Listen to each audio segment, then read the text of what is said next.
안녕하세요. 오만사입니다. 저에게는 시동생이 한 명 있습니다. 제가 보기에도 참 잘났어요. 외모면 외모, 능력이면 능력, 인성이면 인성, 뭐 하나 빠질 게 하나도 없는 그런 건실한 청년이었어요. 제가 남편과 사귈 때에도 어찌나 저에게 예의가 바르고 매너가 좋던지 따르는 여자들이 꽤 되나 싶더라고요. 하지만 제 시동생은 의외로 여자를 쉽게 만나거나 사귀지는 않았습니다. 처음에는 그저 눈이 높아서일 거라고 생각했어요. 하지만 꼭 그런 것도 아니었어요. 그저 일하느라 연애에는 관심도 없었고 눈에 띄는 여자가 없었을 뿐이었어요. 그런 점도 참 마음에 들었습니다. 주변에서는 가끔씩 제 시동생에게 눈독을 들인 아가씨들이 꽤 있었어요. 하지만 감히 대시는 못했습니다.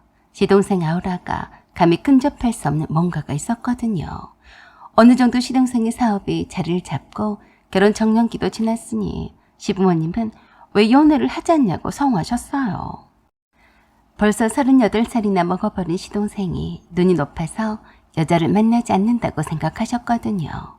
시어머니께서 그동안 몇 명의 선물 아가씨들의 명단을 보여줬지만 하나같이 싫다고 했어요. 나이가 어려서 싫다, 너무 화려하다, 좋은 것도 다 싫다고 하더라고요. 그랬으니 시어머니도 답답해 하시다가 반 포기를 하신 상태였습니다. 그런데 뜬금없이 시동생 할 말이 있다며 저희 집에 찾아왔어요. 저 남편은 엄청 궁금했습니다. 자주 있는 일이 아니라서 무슨 일일까 했어요.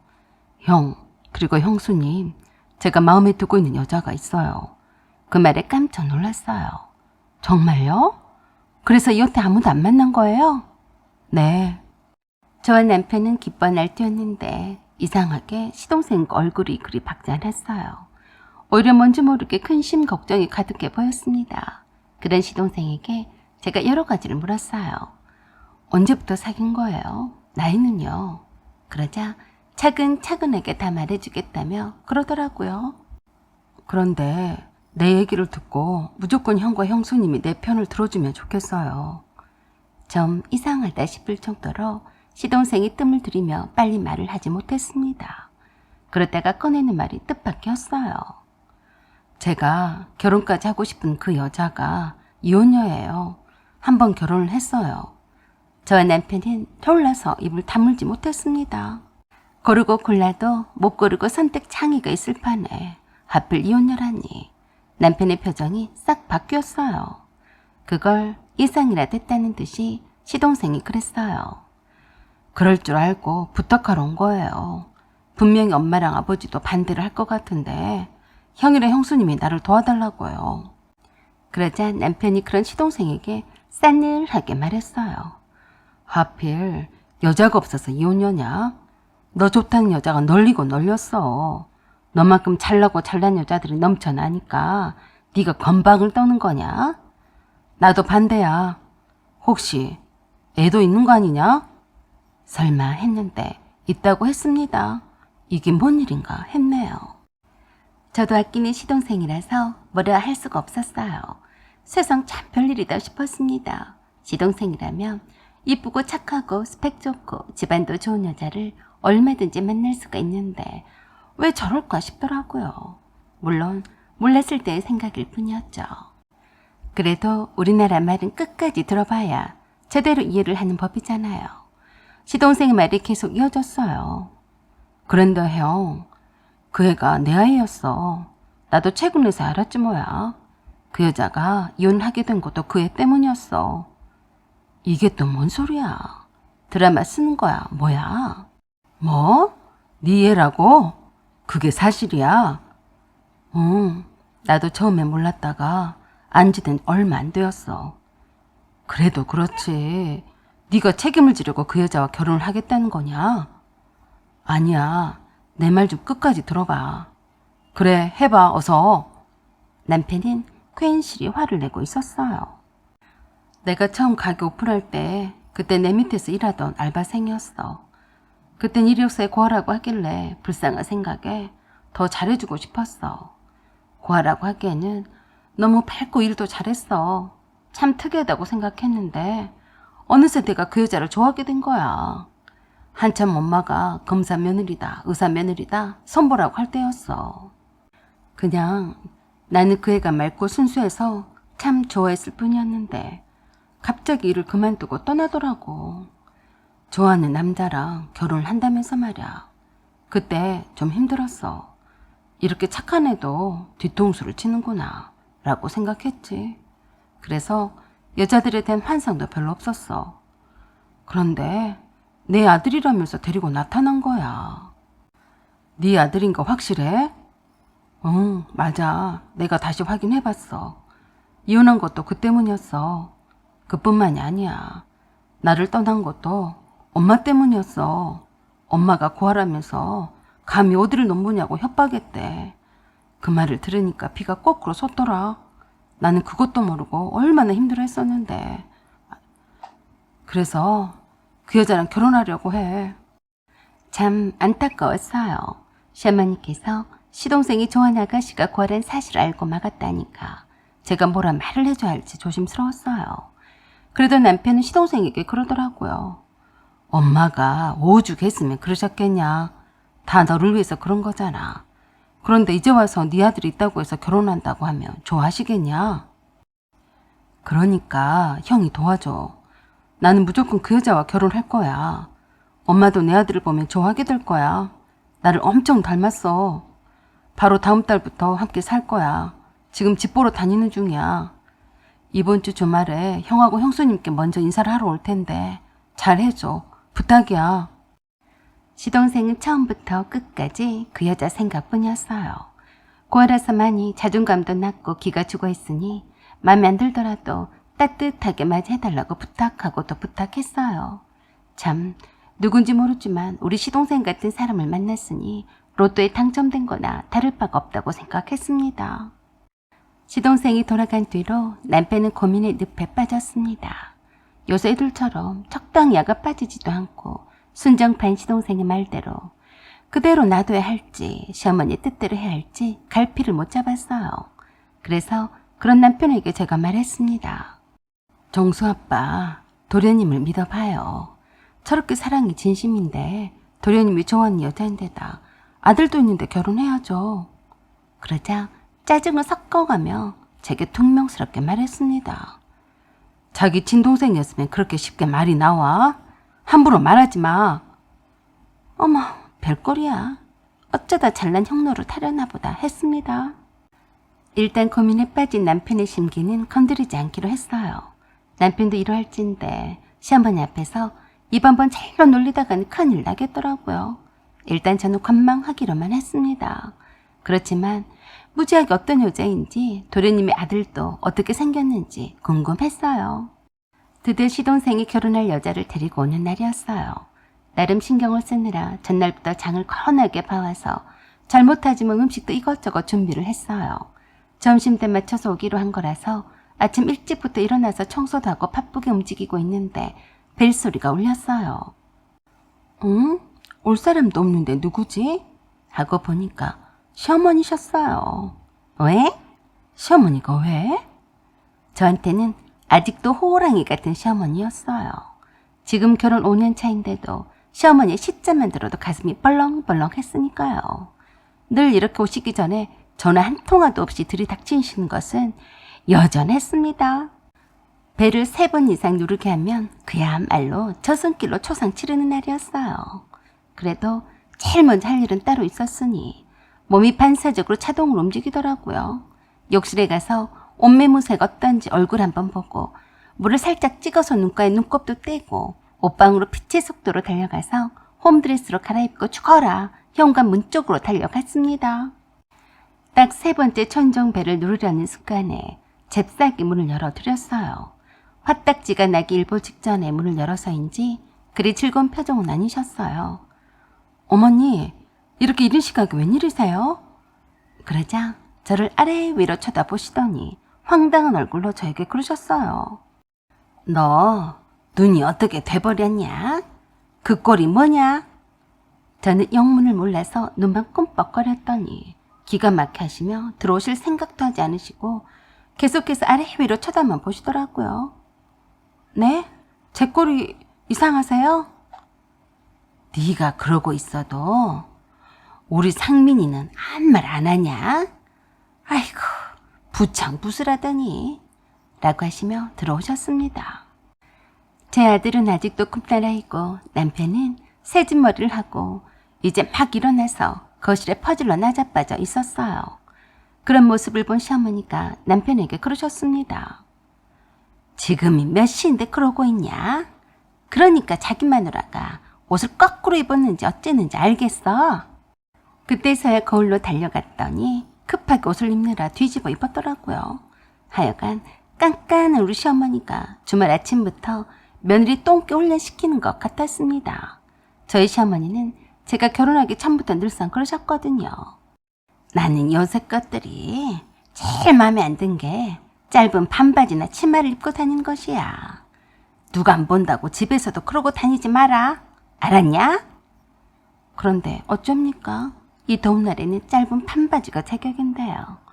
갑작스런 시어머니 방문에도 제가 시어머니 찬소리를 벌지 않기 위해서 늘 그런 모습을 띄지 않도록 노력했어요. 남편은 시어머니가 오셨어도 그대로 소파에 나자빠져 있는 상태로 그랬어요. 엄마, 왜 왔어요? 왜 오다니? 이게 정말 잠을 덜 깼나? 몰라서 물어? 오늘 여기로 인사로 온다면서? 그새 또 시어머니께 일러 바쳤더라고요. 아이고, 저 싸구리 입주댕이를 어째. 오늘 하루도 편히 못 지나가겠구나 싶었네요. 제가 음식 준비도 괜히 하는 거 아닌가 싶기도 해서 별로 재미도 안 났어요. 분명히 시어머니께서 오셨으니 무슨 사단이 날 게 틀림이 없는데 그냥 말살 제치고 나가버릴까 생각도 했습니다. 그 꼴이 보기 싫어서요. 남편이 고민을 하다가 시어머니를 만나서 대충 상의를 한 모양인데 시어머니는 절대 며느리로 인정할 수 없다며 벼르고 오신 것 같았습니다. 한 번 찢어 말렸는데 2번 못 말리겠냐며 자신감에 차 계셨어요. 단 시동생의 아들이 있다고 하니까 좀 더 다른 때보다 신중하게 대처하시는 것 같았죠. 남편이 시어머니께 여쭸어요. 엄마, 진짜로 두식이 아들이 맞으면 어떡할 거야? 어떡하긴 뭘 어떡해. 내 핏줄인데 내가 키워야지. 엄마가? 그럼 두식이가 결혼도 안 했는데 키우라고 하겠냐? 누가 애 딸린 남자를 좋아하겠어? 엄마, 벌써 4살이나 됐다던데 쉽게 엄마한테 주겠어요. 안 주면 어떡할 건데? 고아인 주제에 내 손자를 천덕꾸러기처럼 키우게 가만히 놔둬야 하냐? 난 그 꼴은 못 본다. 그리고 고아인 며느리 꼴도 못 봐. 엄마, 설마 두식이가 그러라고 하겠어요? 엄마 안 본다고 할 거예요. 지가 안 보면 내가 안 달랄 줄이나 나 본데 택도 없다고 해라. 부모 자식 간이 천륜인데 지가 천륜을 저버리고 잘 살 것 같으냐? 시어머니는 엄청 자신만만해 했습니다. 뭐든지 뜻대로 안 되는 것은 없다고 생각하셨으니까요. 감히 철두철미의 시어머니를 속이고 시동생의 아들로 둔갑을 시켰을 거라고 생각하진 않았습니다. 금방 확인 가능했으니까요. 그래서 시어머니는 오늘 그 여자를 만나서 단판을 치려고 하신 것 같았어요. 드디어 시동생은 시어머니가 와 계신 것도 모르고 그 여자를 데리고 왔습니다. 저와 남편이 마중 나갔어요. 왜소하고 작은 키에 여릿여린 여자였어요. 첫눈에 보자마자 왠지 친근감이 싹 밀려오더라고요. 안녕하세요. 고울이라고 합니다. 라고 제게 인사를 하는데 순간 멈칫 놀랐습니다. 그 여자의 옆 얼굴을 본 순간 눈을 떼지 못했어요. 제가 놀란 얼굴로 그 여자의 얼굴을 뚫어져라 쳐다보고 있자 남편이 툭툭 쳤습니다. 왜 그래? 아는 사람이야? 아니. 그런데 지금 몇 살이세요?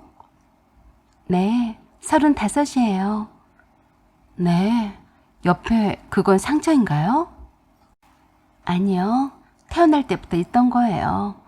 시동생이 저에게 물었습니다. 왜 그러세요, 형수님? 네, 조금 이상해서요. 뭐가요? 혹시 이것 말고 다른 곳에도 태어날 때부터 있었던 점이 있어요? 네, 그렇긴 한데 왜 그러시는지. 혹시 실례가 안 되면 겨드랑이 안쪽에도 점이 있어요? 그러자 남편이 황당하다면서 저에게 난리를 쳤습니다.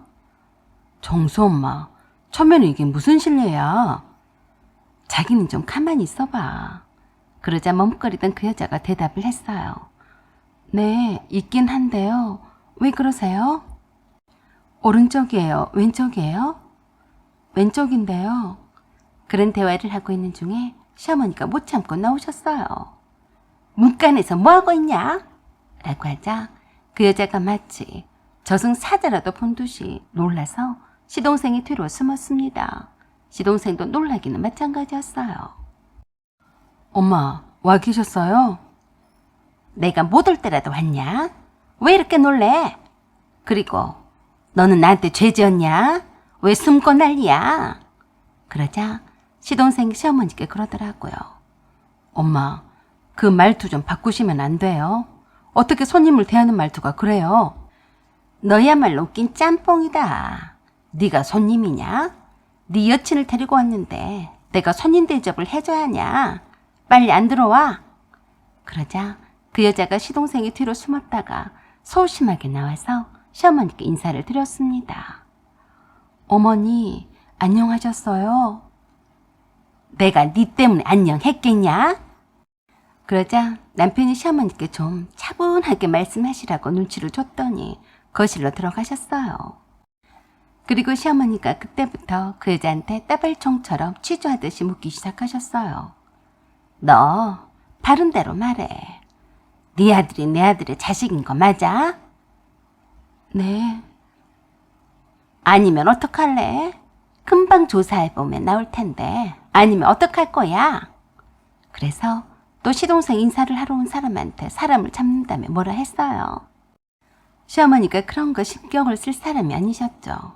그러는 시어머니가 시동생에게 그러셨어요.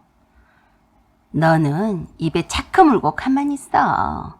다 좋은데 여자 보는 눈이 없어서 문제야. 그래서 내가 나서는 거 아니냐? 그럴수록 그 여자는 애처롭게 벌벌 떨었습니다. 그 모습을 보니까 불쌍해서 제가 다 화가 나려고 했어요. 또 시어머니가 그 여자를 향해서 심한 말을 하셨습니다. 너 무슨 속셈으로 감히 내 아들을 또 넘보는 거야? 내가 그때 말했어, 안 했어? 내가 돈을 안 줘서 억울했냐? 내 아들 자식을 낳았으니까 뭐 하나 울고 먹겠다는 생각이었어?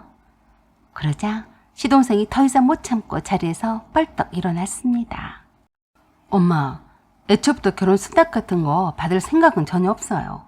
형하고 형수님한테만 인사를 해야 할 것 같아서 온 거예요. 앞으로는 엄마 아들은 형 하나만 있다고 생각하시고 사세요. 그럼 이만 갑니다. 우리야, 가자. 그랬더니 시어머니께서 그러시더라고요. 이래서 배운 데가 있고 근본 있는 며느리를 찾는 거야. 결혼 인생의 또 다른 시작인데 시작부터 이렇게 어긋나가니 내가 반대를 안 하고 배기겠냐? 엄마, 내가 이 꼴을 당하자고 온 게 아니에요. 엄마가 뭘 하시든 상관없이 결혼을 할 거고요. 내가 내 아들을 키울 거예요. 아셨어요? 라고 하며 그 여자를 이렇게 세워서 함께 나갔습니다. 차라리 속이 다 시원하더라고요. 저는 쫓아나가며 비용을 해주면서 그 여자한테 그랬어요. 정말 미안해요. 어머니가 어떻게 하시고 일찍부터 오셨어요. 이건 제 연락처예요. 언제든지 전화 주세요. 오늘 일은 마음에 두지 마세요. 늘 어머니는 저러셨거든요. 라고 하며 전화번호를 메모한 쪽지를 건네줬습니다. 기가 팍 죽어서 가는 모습이 천성이 착한 사람 같았어요.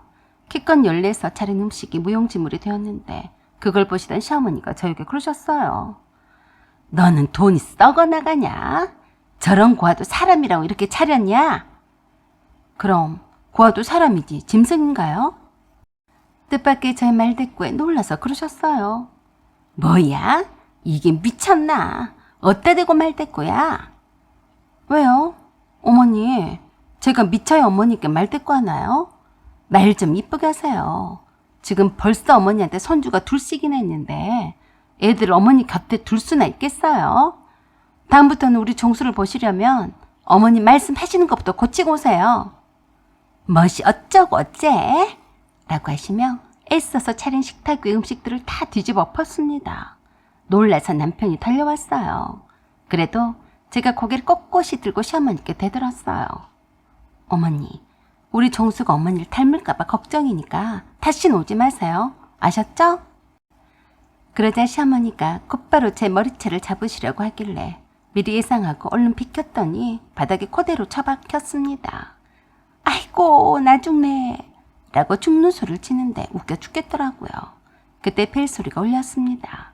바로 아는 사람만 아는 업계의 큰손인 윤 회장님의 사모님이셨어요. 시어머니도 잘 알고 있었고 그 집안이 돈은 많은데 자식이 없어서 시어머니가 시동생을 윤 회장 댁에 양제로 보내려고도 했었어요. 워낙에 시어머니가 돈밖에 모르는 사람이라서 자기보다 돈도 많고 집안이 좋은 사람들한테는 하염없이 교양 있는 척하고 그렇지 못하는 사람들한테 사정없이 짓밟고 무시하려고 했습니다. 윤 회장 댁의 사모님은 다른 부자들과는 달랐어요. 산전수전 다 겪으면서 자주 성가를 한 분들이라서 돈을 쓰는 것도 남달랐습니다. 남들처럼 외제차를 몰고 다니지도 않으면서 어린 고아들을 많이 돌보고 계셨습니다. 시어머니도 그런 윤 회장 댁 사모님과 어울리려고 마음에도 없는 자선활동에 많이 참여도 했어요. 시어머니가 그동안 그 콸콸한 성격에도 저희가 함부로 하지 못했던 이유도 윤 회장 댁 사모님과 저희 친정엄마가 대학 선후배 사이였거든요. 제가 연락을 했더니 급히 찾아오신 거였는데 그것도 모르고 저를 향해서 쌍욕을 하며 소리를 꼬레꼬레 지르는 시어머니를 보고서 경악을 했습니다. 거실로 들어서며 윤 회장 사모님이 시어머니 얼굴을 딱 마주치자 기가 막힌 표정으로 시어머니를 쳐다봤어요. 아니, 사모님이 여기에 웬일이세요? 세상에, 사람은 오래 두고 볼 일이야. 깜빡 속았네. 라고 하자 태도가 돌변해서 갖은 웃음을 다 지어가며 사모님에게 변명을 늘어놓으려고 했어요. 그러자 제가 시어머니께 그랬습니다. 어머니, 죄송하지만 제가 중요한 일 때문에 사모님과 대화를 해야 하니까 그만 가주시면 안 될까요? 아니, 중요한 일이면 나도 알아야지. 그럼 조용히 가만히 계시든가요. 네? 그런 다음에 사모님에게 말했습니다. 사모님, 제가 엄마한테 사진도 보고 자주 들었었거든요. 사모님 잃어버렸다는 그 따님 말이에요. 혹시 기대는 하지 마시고요. 한번 만나보세요. 이름은 고우리라고 하는데요. 제가 처음 봤을 때부터 낯이 익어서 이상하다 했는데요. 사모님을 많이 닮아서 그랬던 것 같아요. 거기에다가 사진 속에서처럼 꼭 그 위치에 점이 있었고요. 그래도 혹시나 하고 물어봤더니 글쎄 왼쪽 겨드랑이에도 큰 점이 있다고 했어요. 솔직히 그렇게 딱 맞아 떨어지기가 쉽지가 않잖아요. 그래서 연락을 드렸어요. 그래, 얼른 보고 싶은데 어떻게 하면 되냐? 시어머니는 저와 윤 회장님 댁 사모님과 대화를 엿듣더니 그러셨어요. 아이고, 사모님, 그럴 리가 있나요? 볼 필요도 없어요. 제 며느리가 뭘 잘못 본 거예요. 그러자 사모님이 그러는 시어머니에게 사이다로 날렸어요. 자네나 입 처닥치고 있게. 어디서 끼어들어? 전화를 주름 잡을 것 같은 호랑이 시어머니도 윤 회장 사모님 앞에서는 힘을 못 쓰고 얌전해지더라고요. 저와 사모님이 나누는 대화 내용에 놀라 자빠지는 표정이었어요. 생전 처음 들었을 테니 그럴 만도 했겠죠. 바로 그날 사모님은 시동생을 통해서 고우리를 바로 만났습니다. 울고불고 난리가 났어요. 3살 때 잃어버린 딸을 찾았다며 세상에 떠나가라고 고우리를 붙잡고 오셨어요. 문득 저러다가 아니면 어떡하지? 란 걱정도 앞섰는데 진짜로 유전자 결과도 일치했어요. 참 신기한 세상이었습니다. 제가 친정엄마를 통해서 진짜 기가 막힌 일이라며 선배 언니였던 사모님의 아기 때 사진을 보면서 그 얘기를 듣지 않았더라면 어찌 알았겠어요. 고우리의 말을 들어보니 아마도 납치를 당했다가 키워진 모양이었어요. 어디까지나 추측이지만 말입니다. 어렸을 때 키워준 부모가 한날 한시에 교통사고를 당했으니 고아가 되어서 고등학교 때까지 할머니 손에서 크다가 그 할머니마저 돌아가시게 되자 혼자서 지금껏 지내왔다고 했습니다. 윤 회장님과 사모님이 그렇게 평생을 고아원을 다 뒤져가며 수소문했어도 찾지 못한 이유였어요.